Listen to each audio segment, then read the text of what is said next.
Kaya sa usa ka buwan kaduha man ta magbayad, kaduha man ta magdawat og sweldo, di ba? Kausar mo lang sa Dix. Kausar nila ha? Manipulida na ilahan? Yun ang niya. Doon pag lain ng 100, lain ng 200. Uy, gusto mo ng 100, gusto mo ng 200? Mo gyapon sa tananguan.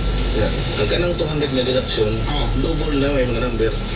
Ang kanang 200 na ipalisi nga or sa kanong firma. Ang kanang 100 duay na abot nga palisi nga. Wala na abot palisi? Huwag mi kadawatan ha. Uy, anya, ang sabat ni, di man ni, asa man ni nga brand sa Great Life dito sa Bohol?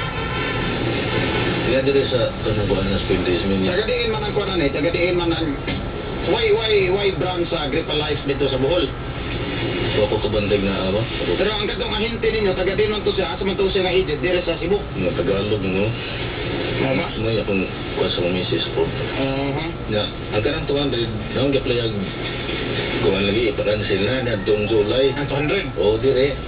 Matang akong kuhan, ngayon ang dire sa branch sila nga, wata-wata lang na siya mga 5 months, mukabot na sa inyo. Gikan po July, pila na rin ako na itong October, akong gipalo up September. Hindi akong. Mo, nga. Kasi ito tawag ko na kay number sa Great Life. Great Life ko na, hindi na. Ano kung po na